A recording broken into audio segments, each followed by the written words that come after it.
The postman, जिसे लिखने वाले रविन्द्रनाथ टैगोर है, हमारे आज की क्लास में उस वर्क के एक छोटे से एक्सट्रैक्शन को हम पढ़ने वाले हैं।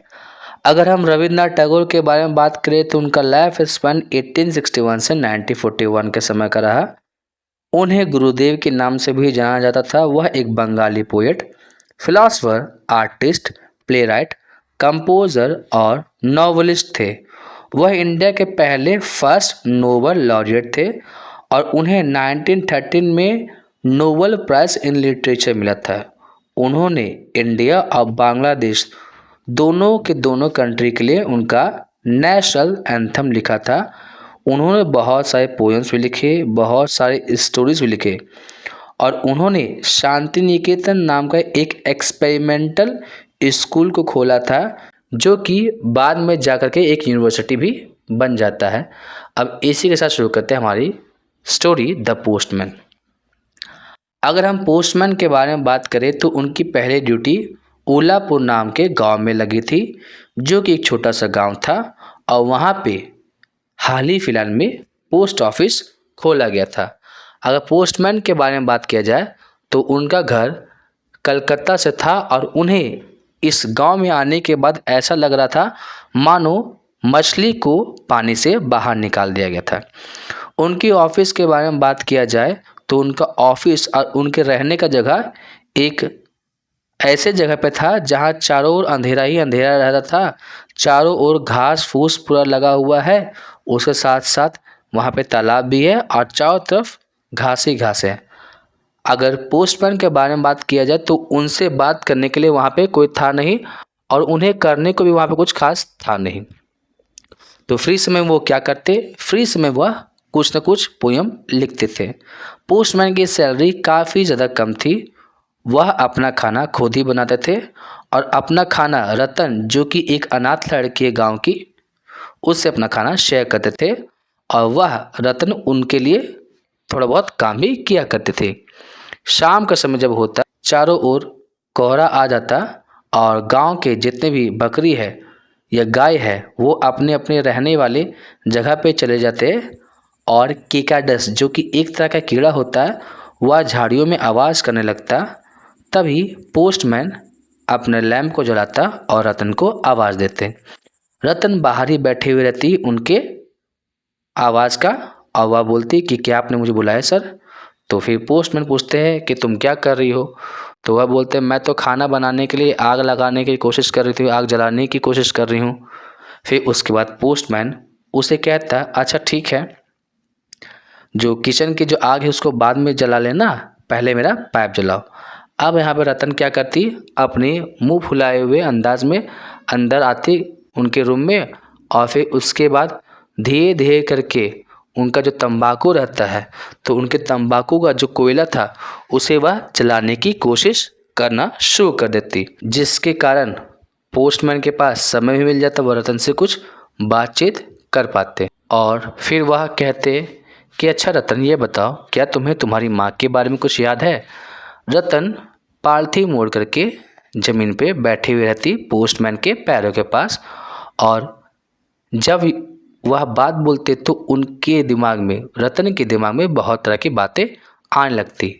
तो वह बोलती कि मेरा एक छोटा भी भाई था और शायद मैं उसके साथ मछली पकड़ने के लिए जाया करते थे। वे दोनों इतनी ज़्यादा देर तक बात करते कि अंधेरा भी हो जाता। फिर उसके बाद रतन क्या करती, आग को जलाती और खाना पकाना शुरू कर देती। फिर वह ब्रेड बनाती, रोटी बनाती और वह रोटी इतना ज़्यादा बना देती कि अगले दिन के लिए भी सफिशिएंट रहता। कभी कभी तो क्या होता कि पोस्टमैन भी अपने घर के बारे में, अपनी माँ के बारे में, अपनी बहन के बारे में रतन से बातें भी किया करता और ऐसा लगता कि मानो वो लड़की उन सब को अपनी माँ, अपना भाई और अपनी बहन मानती, मानो कि वह कितनी लंबे समय से उनको जानते थे। उसने तो अपने दिल में जो पोस्टमैन है उनके पूरे के पूरे परिवार के चित्र अपने दिल में बसा लिया था। वह उन्हें अपना मानना शुरू कर चुकी थी। एक दोपहर की बात है, जब बहुत तेज़ की बारिश हो रही थी, ठंडी ठंडी हवाएं चल रही थी, तो पोस्टमैन के पास करने को कुछ था नहीं, तो वह रतन को बुलाता है। और रतन अमरूद की पेड़ के नीचे इधर से उधर घूम रही थी और कच्चे अमरूद को खा रही थी। तो वह दौड़ते हुए जाती है और कहती है कि दादा, क्या आपने मुझे बुलाया था? बंगाली में भैया को दादा कहा जाता है। तो वह बोलती है, दादा क्या आपने मुझे बुलाया था? तो पोस्टमैन बोलता, मैं यह सोच रहा था कि क्यों न मैं तुम्हें पढ़ना सिखा दूं। फिर उसके बाद वह पूरी दोपहर उसको पढ़ाने लगे थे और बहुत ही कम समय में रतन काफ़ी कुछ सीख चुकी थी। जैसे कि हमारा डबल कॉन्सोनेंट क्या होता है उसके बारे में वह जान चुकी थी। जिस तरीके से बारिश हो रहा था, ऐसा लग रहा था कि मानो वह बारिश रुकने वाली ही नहीं है। जितने भी नदी नाले थे, सारे के सारे पानी से भर चुके थे और वह पानी उनके ऊपर से भी जा रहा था। दिन रात तेज़ी के साथ बारिश हो रहा है, उसके साथ मेंढकों की आवाज़ें भी आ रही है। एक दोपहर की बात है, जब आसमान में काले बादल छाए हुए थे, तो वह जो पोस्टमैन की जो छोटी दोस्त है, मतलब जो रतन है, वह सोचती है, वह इंतज़ार कर रही थी कि पोस्टमैन उसे बुलाएंगे, लेकिन किसी तरह का आवाज़ ना सुनने के बाद वह क्या करती है, पोस्टमैन के रूम में जाती है और क्या देखती है कि वह अपने बेड पे लेटे हुए थे और अपने पैरों को मरोड़ रहे थे। तभी वह जब जाने वाली थी, तब उसे आवाज़ आता है, रतन। तो वह तुरंत मुड़ती है। अब पोस्टमैन को देख कर के लग रहा था कि उसका ज़्यादा तबीयत खराब है, तो वह बहुत ही दुख भरी आवाज़ में बोलते हैं, मुझे कुछ ठीक नहीं लग रहा है, मेरे सिर को छुओ, क्या यह गर्म है? अब पोस्टमैन के बारे में अगर बात करें, तो वह तो एकदम अकेले रहता था, फिर उसे काफ़ी ज़्यादा उदास भी लगता था। तो अब क्या था, उसे नर्सिंग की ज़रूरत थी कि कोई उसे उसका ख्याल रखे। तभी रतिन, वह जो छोटी सी बच्ची थी, वह अचानक से उसके माँ के किरदार में आ गई। उसने गांव के डॉक्टर को भी बुलाया, उसे दवाई भी दिलाई और सारी रात उसके सिर के पास बैठी हुई थी, उसका ध्यान रख रही थी और बार बार क्या कर रही थी, वह गर्म पानी से उसके सिर को सेकती रहती थी और बार बार उससे पूछा करती, दादा क्या आप ठीक हो? दादा क्या आप ठीक हो? फिर कुछ समय बाद उस पोस्टमैन का तबीयत जब ठीक होता है, तो वह बोलता है कि अब मुझसे बर्दाश्त नहीं होता, मैं ट्रांसफ़र यहाँ से ले लूँगा। और वह एप्लीकेशन लिखने लगता है अपने ट्रांसफ़र का। वही अगर रतन के बारे में बात करें, तो वो बाहर से दरवाजे की तरफ देख रही थी और वह सोच रही थी कि उसे बुलाया जाएगा, लेकिन वह आवाज़ सुन नहीं पा रही थी। कभी कभी वह चुपके से देखने की कोशिश करती कि पोस्टमैन क्या कर रहे हैं, अपनी कुर्सी पर बैठे हुए हैं या अपने बेड पे लेटे हुए थे। जहाँ एक तरफ रतन उनके कॉल का, उनके बुलावे का इंतज़ार कर रहे थे, वह दूसरी ओर पोस्टमैन क्या कर रहे थे, अपनी एप्लीकेशन का रिप्लाई का इंतज़ार कर रहे थे। और अंत में 1 सप्ताह के बाद आवाज़ आती है और रतन दौड़ते हुए जाती है और बोलती है, दादा क्या आप मुझे बुला रहे थे? तो पोस्टमैन बोलता है, हाँ मैं कल यहाँ से जा रहा हूँ। तो वह पूछती है, कहाँ जा रहे हो? तो वह बोलता है, मैं अपने घर जा रहा हूँ। फिर पूछती है, आप कब आओगे? तो वह बोलता है, मैं कभी वापस नहीं आने वाला। अब इस बात को सुन करके रतन के पास बोलने को कुछ था नहीं।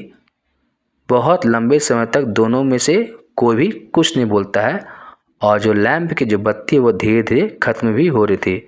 फिर थोड़ी देर बाद क्या होता है, रतन उठती है और किचन की तरफ जाती है और खाना बनाने लगती है। उस छोटी से बच्चे के दिमाग में बहुत तरह की बातें उसके मन में आ रही थी। जब पोस्टमैन अपना खाने को ख़त्म कर देता है, तो वह बच्ची पूछती है, दादा क्या आप मुझे भी अपने साथ लेके जा सकते हो? जिस पे पोस्टमैन हंसता है और बोलता है, वाह क्या आइडिया है। और सारी की सारी रात उस पोस्टमैन के हंसी की जो आवाज़ थी उसके कानों में गूंज रही थी कि वह क्या आइडिया है, वह क्या आइडिया है। वह काफ़ी ज़्यादा उसे परेशान किए जा रहे थे। जब पोस्टमैन उठता है, तो उसे पता चलता है कि उसका नहाने का पानी तैयार हो चुका है और नहाने के बाद वह रतन को बुलाता है। वह बिना किसी तरह का आवाज़ किए हुए उसके रूम में जाती है और उनके मास्टर के चेहरे की तरफ देख रही थी। फिर वही पोस्टमैन बोलता है कि तुम्हें चिंता करने की कोई ज़रूरत नहीं है मेरे यहाँ से जाने की रतन। मेरे बाद जो आने वाला व्यक्ति है मैं उसे तुम्हारे बारे में सारी की सारी बातें बता दूंगा, तुम्हें चिंता करने की कोई भी ज़रूरत नहीं है। अब इस बात को बहुत ही दयालुता के साथ बोला गया था, लेकिन एक महिला के दिमाग को चीरने वाला था।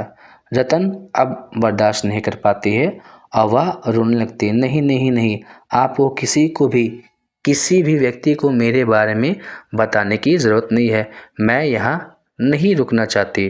फिर अब यहाँ पे उस पोस्टमैन को समझ में नहीं आया था कि रतन इस तरह का बिहेव कर रही है तो क्यों कर रही है।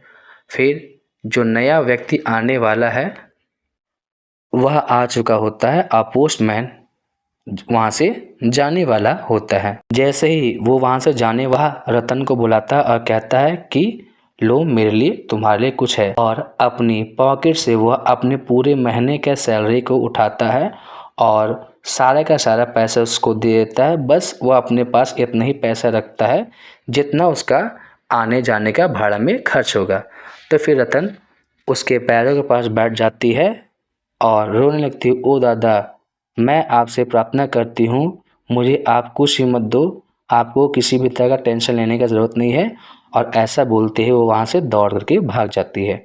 अब यहाँ पे पोस्टमैन के बारे में बात किया जाए तो वह बहुत ही डीप थॉट में चला जाता है और अपने कारपेट के बैग को और अपने छाते को अपने कंधे पर रख करके वहाँ से वह बोट की तरफ जाने लगता है।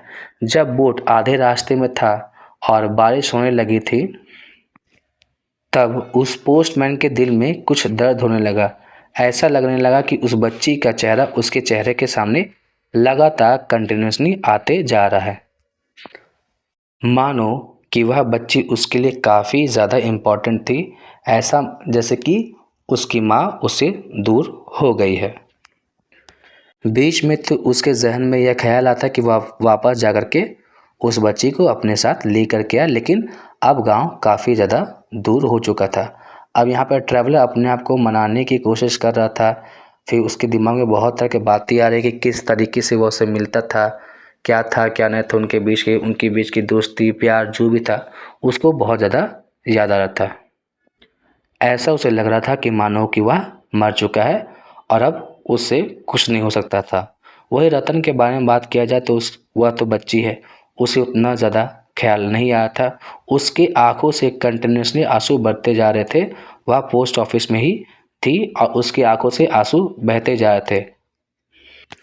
हो सकता है कि उसके मन में एक छुपी आशा हो कि दादा कभी न कभी किसी न किसी समय में एक दिन ज़रूर उसे मिलने के लिए आएंगे, जो कि एक नॉर्मल से इंसान के दिमाग में आने वाली या मूर्खतापूर्ण बातें होती है।